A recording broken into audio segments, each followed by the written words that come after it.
Gelukkig verjaardag, Opa Haveman. You are 90 years old. Here's some of my Star Wars toys. Happy birthday, Opa. Hello, Marten Haveman. This is your grandson, Joseph. Happy birthday, Opa.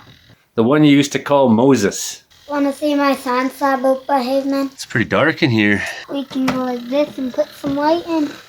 There you go. What do you want to be when you grow up, Waylon? A scientist. What do you want to be? A carpenter. Happy 90th birthday. Today my kids and I are going to give you a little tour around Wells. You were born here in the Netherlands, outside Assen in 1932. Meow, meow, meow, meow, meow, Opa Haveman. Yeah, there were 13 of you. Your parents had a handful. And on the farm, you were all put to work and knew the meaning of work in those hard times in the 30s. Here's the kitchen where I make burgers and hot soups. And there's a Maple Leafs ice rink concession sign and the Husqvarna hot dogs and coffee and stuff. In 1938, the Germans invaded Czechoslovakia. And before that, a man named Tom Bata came to Ontario, fled from Czechoslovakia, and started a shoe factory that you would later work at, as he took in European immigrants especially. Love you, Opa. Then in 1940 you were 8 years old and the Germans invaded Holland, and then for many years you lived under the boot of German occupation, although being out in the farm at least, maybe you had it better than some people in Holland did. Nonetheless, those were probably very, very tough times, and I'd love to have a Zoom call with you and ask you all about it, because I think that generations of our family, many, many, many years from now, will want to know the story of you coming to Canada and what happened. There's a real nasty stellar. Hey, who left the door open? We're not heating the outside world. That's what your wife used to say. Wanna see where we live, Opa Haveman? Yeah, wanna see where we live? As you can see, in Wells we get a lot of snow, and it's snowing right now. That's pretty much what Wells is all about. We get so much snow. A whole bunch of snow came off the roof and destroyed my chimney. We rebuilt it, half rebuilt it, and we will finish building it. Oh look, Meowy's gonna join us for a walk. Come on, Meowy, then let's go for a walk. The lake over just yonder is 3,925 feet above sea level. So it snows a lot in Wells. Probably more than almost any other town in all of Canada. On April 12th, I'm told, 1945, you were planting potatoes in the field with your brothers. On April 13th, they were blown up so that the Germans could be driven off, and liberation came soon after. He actually just lost a chimney right there too. It's been going around. During the war, you met my grandmother, Alcha, and it was told to me that you would go over to her house and sing songs and play the organ, and they would all sing hymns. And that's where your love for her began. In 1951, she came over to Canada, and maybe 6 months later, you soon after, arriving in Halifax. This is the miners' union. Then taking a train, coming to Ontario with not much, eventually finding yourself, after living on some farms, working at Batawa and then buying your farm off Tom Bata. Underneath his original house, his house overlooks the valley, and many years you also cut his grass as you ran the farm. Worked at the shoe factory for many years in Batawa. That's where Tom started his first shoe factory in Canada, on his way to becoming a very, very, very wealthy man. But Sonia and Tom, you knew them for a very long time. I've even been in their house. And you cut their grass. You even got my mom a job in Batawa, and that's where she met my dad, Joe Johnson Sr., and they, and then I was born, and the first place I ever lived was Batawa, Ontario.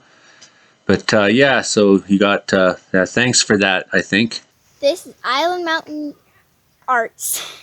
It puts on the festival, and this used to be a butcher shop back in the days. Happy birthday, Opa Haveman! You ran the farm, kept cows, got milk. The farm had no toilets back in those days. This used to be a gas station. This house is now an art gallery.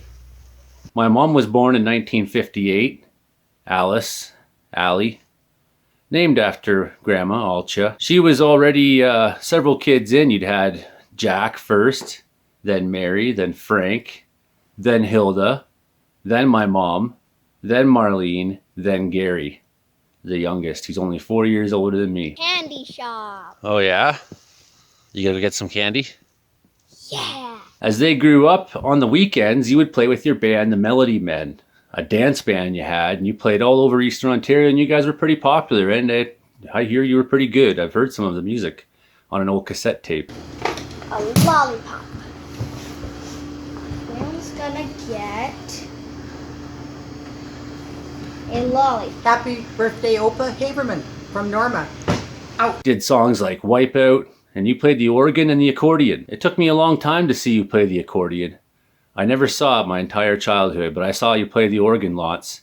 As you were a church organist, you've probably been playing organs in church for 80 years now, I'm sure, 75 at least. And then a dozen years back, we stopped by with the band when we were in Frankfurt, Ontario, and had a couple beer with you there, and you pulled out your accordion, and so did Scott Dunbar, and the two of you just went off accordioning together, and you were so happy, and you were so good, and you blew his mind. He was saying after that for so long, like, I just can't believe, though, well, you know, the way he was singing in Dutch and playing those polkas and just ripping. And then when you told him that 5 of your keys didn't work and you were just playing around them, he just lost his mind. And he's become such a great accordion player since, but that was definitely a time that affected him. Hi, Opa. This store was built in 1935. That was the store.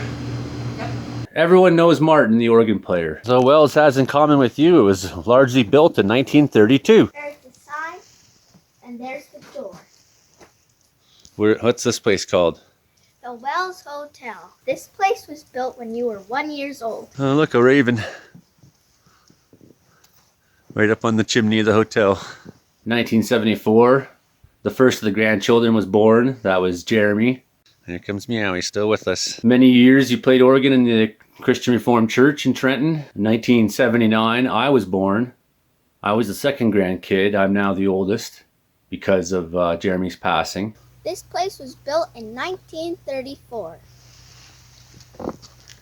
And I had no real father figure, so we spent a lot of time at the farm, even lived at the farm for a while, Mom did, when she'd left my dad. And you were the closest thing to a father figure I had. And because I was the oldest grandkid, no one else was really calling you Grandpa much or Opa. So that's why I took to calling you what all the brothers and sisters called you. I called you Dad too. And for many, many years, hey, there's the sound of snow falling off my roof. For many, many years, I called you Dad. It wasn't till maybe Dean and Eli and Erica and Jason were, many years later running around calling you Opa that I maybe started calling you Opa more too. But for a long time, you were Dad, and closest thing to a dad I had most of my life. The Good Eats was built in 1935 by Ira Mooney as part of Wells Town site for the Caribou Gold Quartz Mine Company. Has been a cornerstone in the town.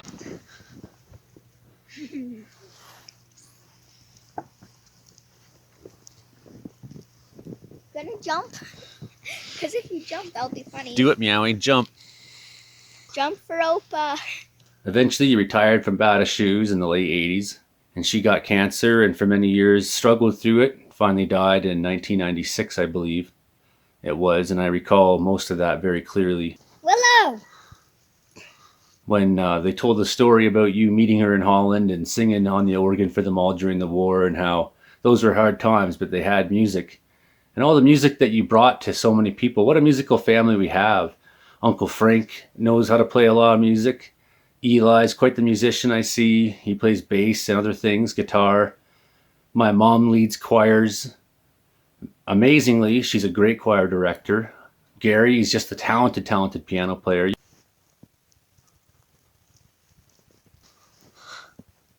You coming, Meow?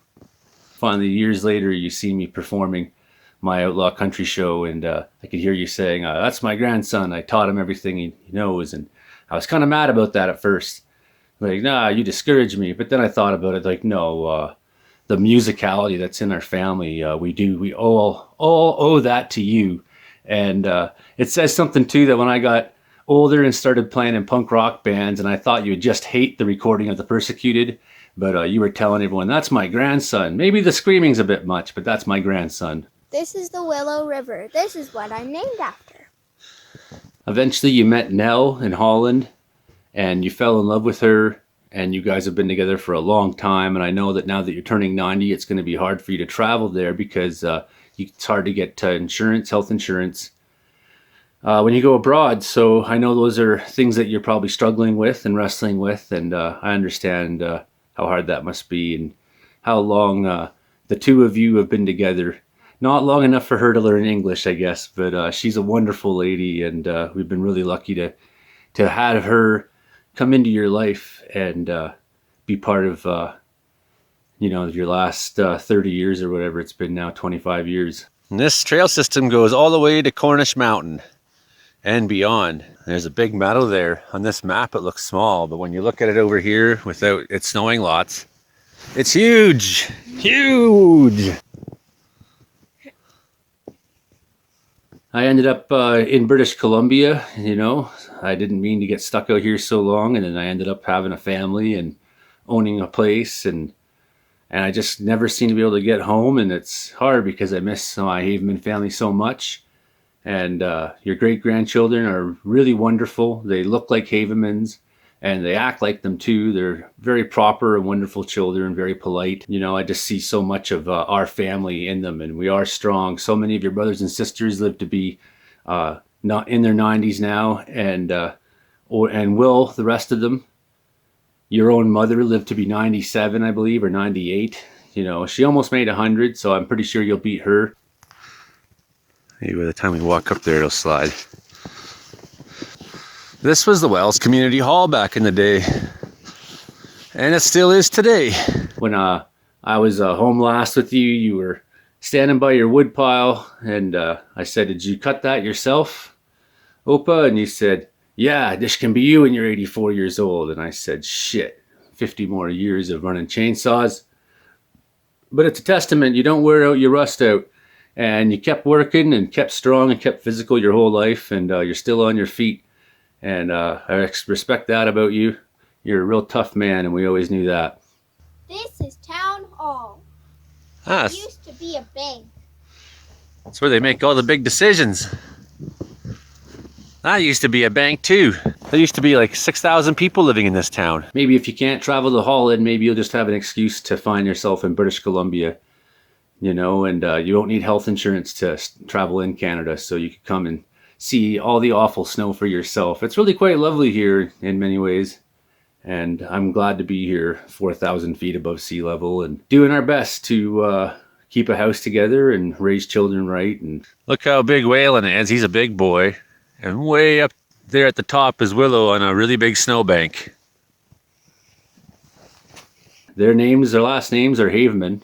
I did name them Havemans, so that you know.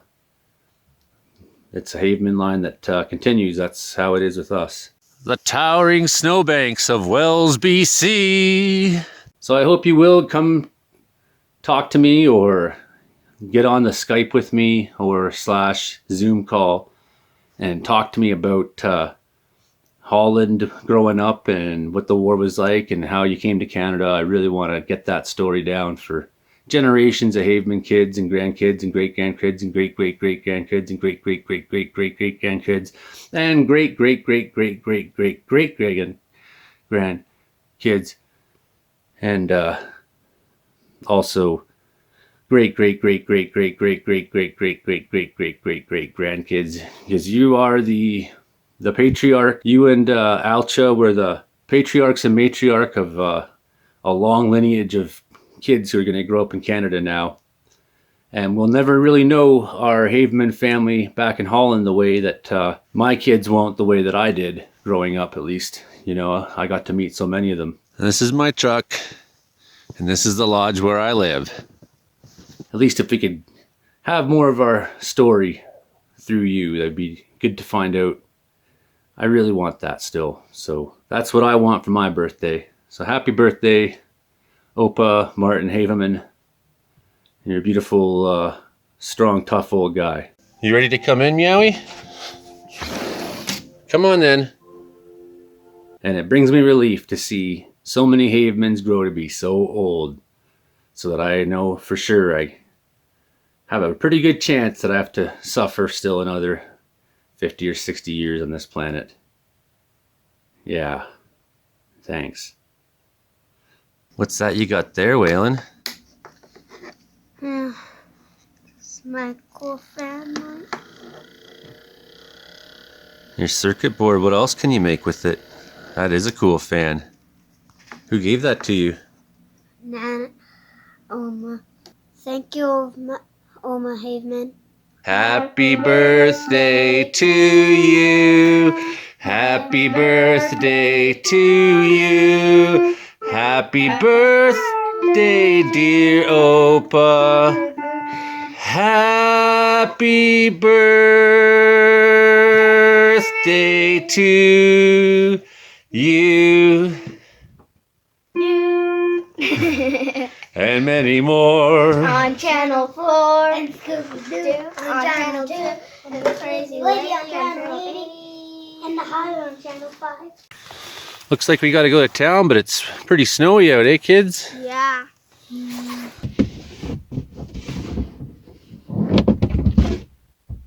Can't use a brush, you need a shovel here. Okay, love you. Bye now. Just keeps snowing and snowing. That's what it does in Wells. It absolutely likes to snow. Look at this. Yeah, got an 80-kilometer drive out of the mountains. And that's how people like to park here, just however they feel like it.